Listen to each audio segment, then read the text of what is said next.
आपण पाहताय न्यूज 18 लोकमत. आपल्या सगळ्यांचं स्वागत. आणि या क्षणाची सगळ्यात मोठी बातमी महाराष्ट्रातली ती म्हणजे शिवसेनेचे माजी खासदार आणि माजी केंद्रीय अर्थराज्यमंत्री आनंदराव अडसूळ यांची तब्येत अचानक बिघडली आहे आणि त्यांना तातडीनं रुग्णालयात दाखल करण्यात आलं आहे. सिटी कोऑपरेटिव्ह बँक घोटाळा प्रकरणी आमदार रवी राणा यांनी ईडीकडे अडसूळ यांच्या विरोधात तक्रार केली होती आणि या तक्रारीनंतर अडसूळ यांना ईडीनं समन्स बजावलं. आज भल्या सकाळी 8:30च्या सुमारास ईडीचे अधिकारी पोलीस बंदोबस्तासह कांदिवली इथल्या अडसूळ यांच्या घरी आणि कार्यालयात पोहोचले आणि त्यांना चौकशीसाठी आमच्याबरोबर चला अशा प्रकारचा आग्रह करू लागले. यानंतर आनंदराव अडसूळ यांची प्रकृती काहीशी बिघडली आणि त्यांना आता रुग्णालयात हलवण्यात आलं आहे. या सगळ्या संदर्भात आनंदराव अडसूळ यांनी रवी राणा यांनी त्यांच्यावर केलेले सर्व आरोप फेटाळून लावलेत. या प्रकरणी 2 मॅनेजरनी आणि काही अधिकाऱ्यांनी गैरव्यवहार केले होते असं अडसूळ यांचं म्हणणं आहे. आपल्या प्रतिनिधी सुस्मिता बदाणे सध्या इथे पोहोचलेत. सुस्मिता, सध्या आनंदराव अडसूळ यांना कुठल्या रुग्णालयात दाखल करण्यात आलंय? डॉक्टरांचं काय म्हणणं आहे, कळू शकलंय का? खरं तर आज सकाळपासूनच आनंदराव यांच्या घरामध्ये ईडीचे अधिकारी पोहोचलेले होते. त्यानंतर त्यांची सगळी चौकशी सुरू होती आणि त्याच दरम्यान त्यांची प्रकृती खालावल्याचं पाहायला मिळालं. त्यानंतर त्यांना गोरेगाव वेस्टमध्ये असलेल्या लाईफलाईन या हॉस्पिटलमध्ये आणण्यात आलेलं आहे. सध्या आपण या हॉस्पिटलच्याच बाहेर आहोत. त्यांच्यासोबतच जे ईडीचे अधिकारी होते ते सुद्धा इथे पोहोचले आहेत. आज सकाळपासूनच आपण जर बघितलं नवनीत राणा यांच्यावरती त्यांनी केलेल्या आरोपानंतर खऱ्या अर्थानं या संपूर्ण प्रकरणाला आणखी जोर धरल्याचं पाहायला मिळतं. हे समोर लाईफलाईन हॉस्पिटल आहे आणि इथं आता ॲम्ब्युलन्समधनं त्यांना आणण्यात आलेलं आहे. खरं तर ज्या पद्धतीनं या हालचाली घडल्या तर 3-4 तासांच्या चौकशी दरम्यानच त्यांची प्रकृती बिघडलेली होती आणि म्हणून ॲम्ब्युलन्समधनं त्यांना आणण्यात आलं होतं. सिटी बँकेच्या 900 कोटीच्या भ्रष्टाचाराचा आरोप त्यांच्यावरती करण्यात आलेला होता आणि याच प्रकरणी आज ही चौकशी जी आहे ती करण्यात येत होती. मिलिंदजी, बर, डॉक्टर कोण कोण इथे आले आहेत? आनंदराव अडसूळ यांची तपासणी केली जाते, वैद्यकीय तपासणी, आणि नेमकं काय होऊ शकतं आज? कारण आत्ताची जी तयारी आहे ईडीची ती अशी दिसते की आनंदराव अडसूळ यांना आज काही झालं तरी ताब्यात घ्यायचं. नक्कीच, कारण आज सकाळी आपण जर आनंदराव अडसूळ यांची जी प्रतिक्रिया बघितली होती, न्यूज 18 लोकमतच्या माध्यमातून आपण ती प्रतिक्रिया ऐकली होती, त्यामध्ये त्यांनी स्पष्ट केलं होतं सगळ्या आरोप जे राणा यांनी केलेले होते याच्यावरती त्यांनी नकार दर्शवलेला आहे. हे आरोप खोटे असल्याचं त्यांनी म्हटलं होतं. या संपूर्ण सिटी बँक घोटाळ्याची चौकशी सुरू आहे असं सुद्धा म्हटलं होतं. आता डॉक्टरांकडनं त्यांची वैद्यकीय तपासणी सुरू आहे. BP त्यांचं शूट झालं होतं, त्यामुळे त्यांना इथे आणण्यात आलं त्याची प्राथमिक माहिती समोर आलेली होती. खरं तर 3 ते 4 तास अशा पद्धतीची ही चौकशी त्यांच्या घरी सुरू होती. कागदपत्रांची छाननी सुरू होती. ईडीचे अधिकारी सुद्धा काही क्षणापूर्वीच इथं पोहोचलेले आहेत. त्यांची एक ॲडिशनल टीम सुद्धा त्यांच्या घरी आहे आणि एक टीम आता त्यांच्यासोबत इथे पोहोचले. त्यांचा मुलगा सुद्धा त्यांच्यासोबत आहे. त्यामुळं त्यांची प्रकृती स्थिरावल्यानंतर ईडी काय कारवाई करते हे बघणं महत्त्वाचं असणार आहे. बर, ईडीचेही अधिकारी इथे आहेत, पण आनंदराव अडसूळ आणि त्यांचा मुलगा अभिजित अडसूळ या दोघांनाही नोटिसीत नाव त्यांचं आहे असं बोललं जात होतं. आनंदराव अडसूळ यांना तर रुग्णालयात दाखल करण्यात आलंय. अभिजित अडसूळ कुठे आहेत?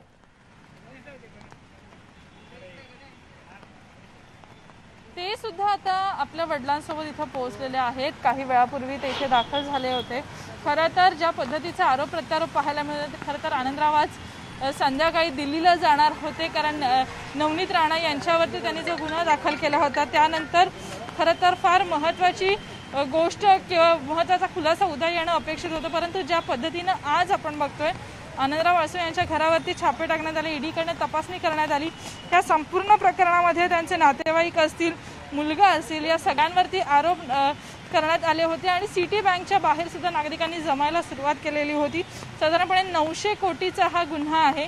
त्यामुळे ईडी कशा पद्धतीने कारवाई करते, एकीकडे शिवसेनेच्या अडसूळ यांच्यावरती सूडबुद्धीने कारवाई केली जाते असा आरोप केला जातो, तर दुसरीकडे राणांचं असं म्हणणं आहे की ज्या पद्धतीने ही कारवाई होते याच्यामध्ये सर्वसामान्यांचे पैसे अडकले आहेत, त्यामुळे ही कारवाई होते। त्यामुळे राजकीय वलय सुद्धा या संपूर्ण प्रकरणाला आलं आहे आणि त्यात ईडीचा समावेश असल्यामुळे दबाव तंत्राचा वापर होतो, अशी सुद्धा एक पद्धतीची नाराजी व्यक्त करण्यात आली होती अडसूळ यांच्याकडनं।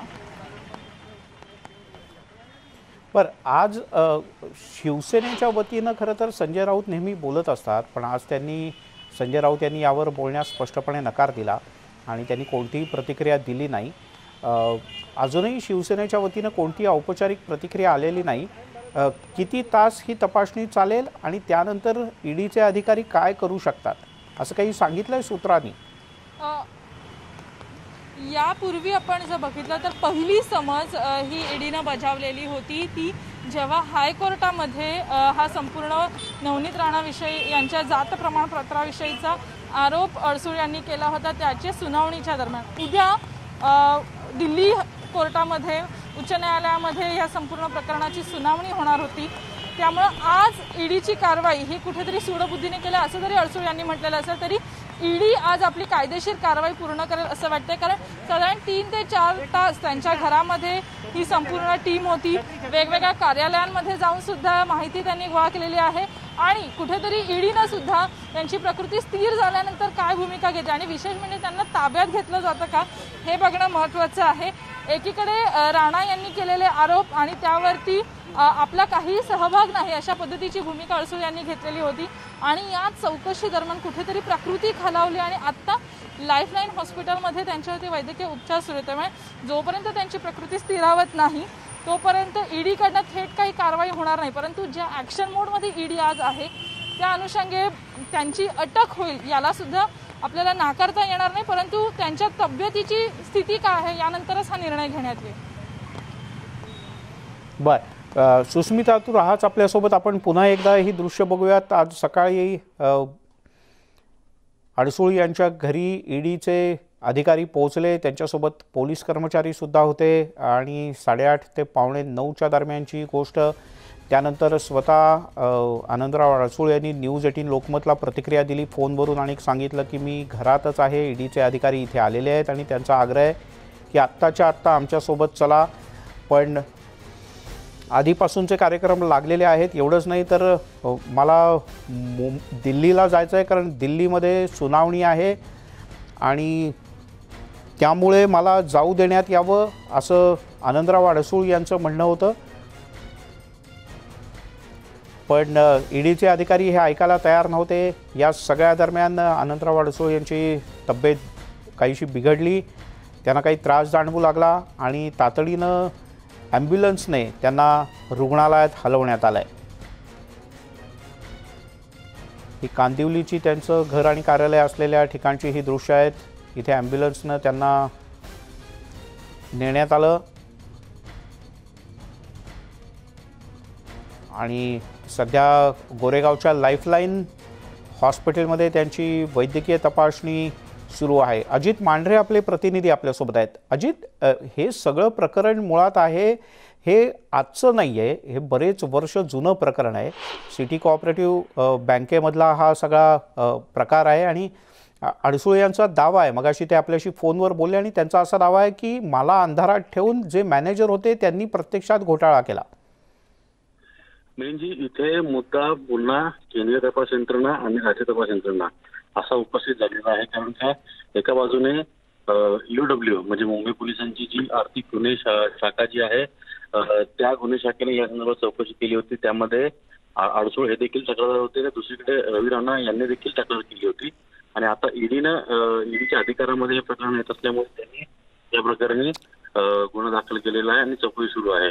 आता जी माहिती मिळाली त्यानुसार अडसूळ यांना आधीच काही आजार आहेत, त्याच्यामुळे त्याच पार्श्वभूमीवरती त्यांना आता त्रास होऊ लागल्याने ते ऍडमिट झालेले आहेत असं कळतंय। तर दुसरीकडे आता जी माहिती मिळाली त्यानुसार ईडी जी आहे ती त्यांना पुन्हा समन्स काढण्याच्या तयारीत आहे, तर आपण गैरहजर राहू या संदर्भातली माहिती देखील अडसूळ यांच्याकडून ईडीला देण्यात आलेली आहे, कारण का आरोग्याच्या कारणास्तव ते हजर राहू शकत नाहीत असं सांगण्यात आलेलं ईडीला, असं ईडीच्या अधिकाऱ्यांनी स्पष्ट केलं आहे। अजित, अनेकदा तू ईडीची कारवाई आणि या सगळ्या गोष्टी कव्हर केलेल्या आहेस. ईडीची साधारणपणे काम करण्याची पद्धत कशी असते? कारण थोड्या वेळापूर्वी जेव्हा आपण आनंदराव अडसूळ यांच्याशी फोनवरून बातचीत केली तेव्हा त्यांचं असं म्हणणं होतं की ईडीचे अधिकारी आज 8:30 पावणे 9च्या दरम्यान घरी आले आणि त्यांचा आग्रह होता की आत्ताच्या आत्ता आमच्याबरोबर चौकशीसाठी चला. साधारणपणे कसं ईडी काम करतं? ईडीची कामकाजाची पद्धत ही मुळात अशीच आहे की ईडी ज्यावेळी चौकशीला बोलवते चौकशीमध्ये ती बऱ्याच वेळा चौकशी करून ज्यावेळी त्यांना ठोस पुरावे हाती लागतात याच वेळेस ते अटक करतात. आतापर्यंत ईडीच्या अटकेमध्ये ज्या पद्धतीने ईडीने अनेक प्रकरणामध्ये आरोपींना अटक केलेली आहे ती अटक ईडीच्या कार्यालयामध्ये आल्यावरच होते आणि त्याच नंतर पुन्हा पुढे जी आहे ती कारवाई केली जाते. तर आता देखील या प्रकरणात याच करता आनंदराव अडसूळ जे आहेत यांना ईडी चौकशीला बोलवलं होतं असं ईडी सूत्रांची माहिती आहे आणि त्याच पार्श्वभूमीवरती त्यांच्या विरोधात काही ठोस पुरावे ईडीच्या हाती लागले असं ईडीच्या सूत्रांचं म्हणणं आहे. त्याच सगळ्या गोष्टीनुसार ईडी जी आहे ती आनंदराव अडसूळ यांच्यावरती कारवाई करणार होतं असं ईडी सूत्रांचं म्हणणं आहे. म्हणजे मुळात ईडीची कार्यपद्धती हीच आहे की चौकशीला बोलवायचं आणि जे त्यांच्यावर आरोप आहेत जे त्यांच्याकडे पुरावे आहेत हे सगळे सादर करून संबंधित व्यक्तीला अटक दाखवली जाते त्याच्यावरती कारवाई केली जाते. बर अजित, तू राहाच आपल्यासोबत. काही प्रतिक्रिया आपल्याकडे येत आहेत, आपण पाहूयात.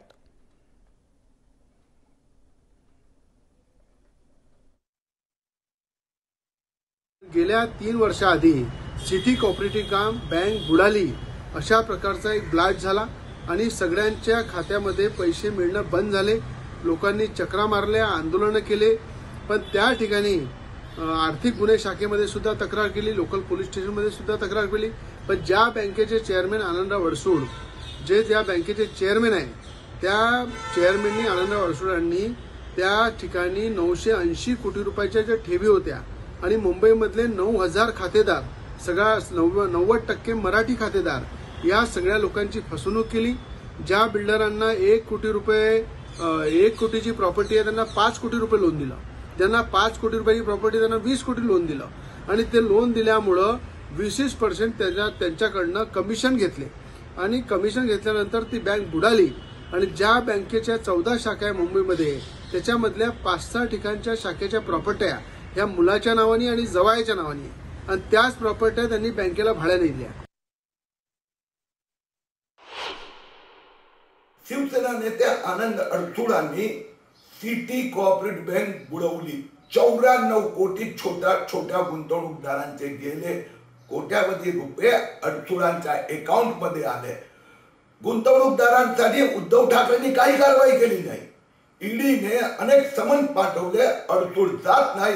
छोट्या गुंतवणूकदारांसाठी झालेल्या या कारवाईचं मी स्वागत करतोय. या सगळ्या मंत्री नेत्यांनी लुटायचं जनतेला आणि मग कारवाई झाली तर म्हणायचं सुडापोटी घोटाळेबाजांविरुद्ध कारवाई होणारच. तेव्हा यावरूनही आता आरोप प्रत्यारोप होणार असंच दिसतंय, कारण शिवसेनेच्या वतीनं संजय राऊत यांनी कोणतीही प्रतिक्रिया व्यक्त करण्यास स्पष्टपणे नकार दिलाय. छोटासा ब्रेक घेऊयात, पाहत राहा न्यूज 18 लोकमत.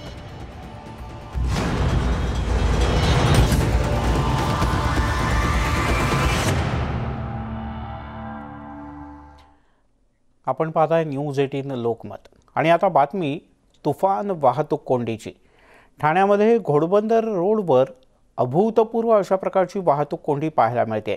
आज भल्या पहाटे एका ऑइल टँकरचा इथे अपघात झाला आणि या अपघातापासून जी वाहतूक कोंडी सुरू आहे ती अद्यापही संपलेली नाही. अजित मांढरे आपले प्रतिनिधी आपल्यासोबत आहेत. अजित, साधारण एक 3-4 किलोमीटर पर्यंत वाहनांच्या रांगा लागलेत. हा पडलेला ऑइलचा टँकर हलवला का इथून? मिलिंदजी, ऑइलचा टँकर जो आहे तो अजूनही तिथेच आहे, कारण का त्याला हलवण्यात यंत्रणा पोहोचली पाहिजे, तीच वाहतूक कोंडीमुळे तिथे पोहोचत नाहीये. सगळ्यात महत्वाचं म्हणजे जे वाळूचे ट्रक आहेत तेच वाहतूक कोंडीमध्ये अडकल्यामुळे जोपर्यंत रस्त्यावरती वाळू टाकून ते ऑइल जे आहे ते पूर्णपणे बाजूला केलं जात नाही तोपर्यंत तिथून गाड्या सोडणं हे धोक्याचं राहील. ज्यामुळे अजूनही वाहतूक जे पोलीस आहेत त्यांची शर्थीचे प्रयत्न सुरू आहेत. स्थानिक जे लोक आहेत त्यांच्या मदतीनं काम सुरू केलेलं आहे. मात्र ऑइल टँकर हा मोठा असल्यामुळे त्याला हलवणं त्याकरता जी यंत्रणा आहे ती अजूनपर्यंत घटनास्थळी पोहोचलेली नाहीये. रात्री तिथं जो JCP होता तो पोहोचलेला होता.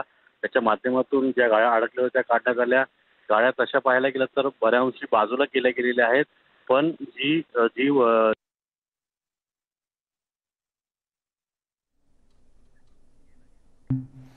अजित मांढरे यांच्याशी आपला संपर्क तुटला आहे, पण या दृश्यांवरनं आपल्याला अंदाज येईल की वाहनांच्या किती मोठ्या रांगा लागलेत. खरं तर इथे मदतीसाठी पोहोचणारी जी महापालिकेची, फायर ब्रिगेडची किंवा अन्य काही वाहनं होती तीच आता इथपर्यंत पोहोचू शकत नाहीत, कारण ही वाहन कोंडी हटवणं हेच अत्यंत जिकरीचं अशा प्रकारचं काम आहे. आज भल्या पहाटे ठाण्याच्या डिझास्टर मॅनेजमेंटचं पथक इथे पोहोचलं. अजित, किमान रस्त्यावर सांडलेलं जे ऑइल होतं ते दूर करण्यात तरी यश आलंय का? कारण नंतर कित्येक तास याचा त्रास होत राहतो, अनेकदा नंतरही अपघात होतात. मिलिंदजी, हाच मुद्दा आहे वाहतूक कोंडी होण्याचं. कारण का रात्री ज्यावेळी अपघात झाला त्यावेळी दोन्ही बाजूला रस्त्याच्या ऑइल सांडलं होतं, तेल सांडलं होतं. ते अजूनही बाजू करण्याकरता यश आलेलं नाहीये. कारण का वाहतूक कोंडीमुळे जे वाळूचे ट्रक जे आहेत ते वाहतूक कोंडीच अडकलेले आहेत आणि ती घटनास्थळापर्यंत पोहोचायला त्या वाळूच्या ट्रकला वेळ लागतोय. याचमुळे वाहतूक कोंडी वाढत चाललेली आहे. तर दुसरीकडे स्थानिक लोकांच्या मदतीनं आता ते वाळू टाकण्याचं काम सुरू केलं जात आहे. पण जेवढी यंत्रणा पाहिजे तेवढी यंत्रणा तिथे पोहोचू न शकल्यामुळे जे रस्त्यावर पडलेलं तेल जे आहे ते काढण्यामध्ये अडचणी निर्माण होत आहेत. RDMC म्हणजे ठाणे महानगरपालिकेचं आपत्ती व्यवस्थापनाचं जे विभाग आहे ते रात्रीपासून इथे काम करते, पण त्यांना जी यंत्रणा पोहोचली पाहिजे तीच पोहोचत नाहीये.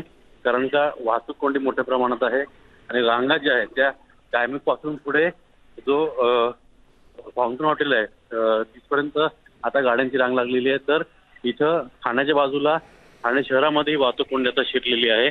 त्यामुळे गाड्यांच्या लांब रांगा आहेत आणि याचमुळे आता मोठी वाहतूक कोंडी जी आहे ती ठाण्यामध्ये सलग 7व्या दिवशी पाहायला मिळते. आधी जी खड्ड्यांमुळे रस्ते जे आहेत ते वाहतूक कोंडीने भरले होते, ते खड्डे बुजवले गेले. कुठेतरी वाहतूक कोंडीतून लोकांना एक दिलासा मिळत होता. तोच रात्री हा अपघात झाला आणि त्या अपघातामुळे मोठी वाहतूक कोंडी आता निर्माण झालेली आहे. बर अजित, तुर्तास धन्यवाद या सगळ्या सविस्तर माहितीबद्दल.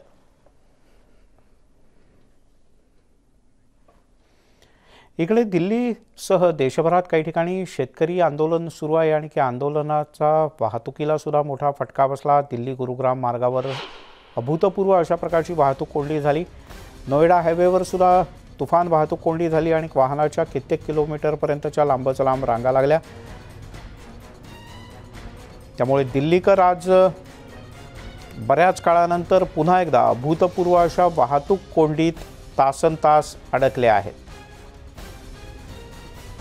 आपण ही दृश्य पाहतोय त्यातच पोलिसांचे विविध ठिकाणचे तपासणी नाके तर आहेतच, पण शेतकऱ्यांचं जे आंदोलन दिल्लीमध्ये सुरू आहे त्याचा खूप मोठा फटका दिल्लीकरांना. शहराच्या बाहेरून येणारी वाहनं, त्यांच्या कित्येक किलोमीटरपर्यंतच्या रांगा या दिल्लीमध्ये लागलेल्या पाहायला मिळत आहेत. महाराष्ट्राच्या आणि देशाच्या अन्यही भागांमध्ये शेतकऱ्यांनी आपल्या विविध प्रलंबित मागण्यांसाठी आज आंदोलन पुकारलेलं आहे आणि या आंदोलनाचा सगळ्यात मोठा झालेला परिणाम दिल्लीत आपल्याला दिसतोय. दिल्लीत नोएडाकडून शहराकडे येणारे किंवा अन्यही काही रस्ते आणि मुख्य हायवे हे पूर्णतः वाहतुकीने तुडुंब भरलेले आहेत.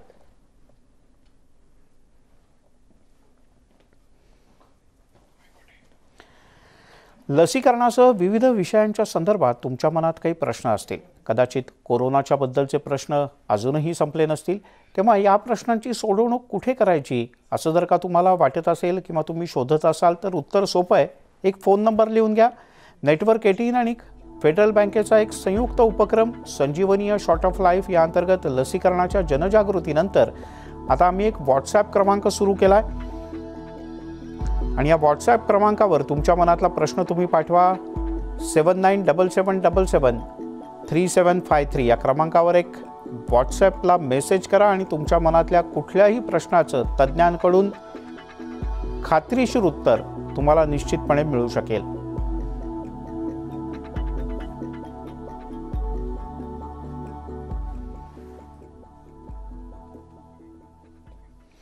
यासोबत या बुलेटिनमध्ये इथेच थांबूयात. सर्व प्रकारच्या ताज्या अपडेट्ससाठी news18lokmat.com या आमच्या वेबसाईटला लॉग ऑन करा. फेसबुक, ट्विटरवर आम्हाला फॉलो करा. आणि एक महत्त्वाची आठवण मास्कबद्दलची, आज मी विसरलो नाही, मी विसरलो तरी तुम्ही विसरू नका. घराबाहेर पडताना मास्क घाला, हात वारंवार धुवा, अंतराच्या नियमाचं पालन करा.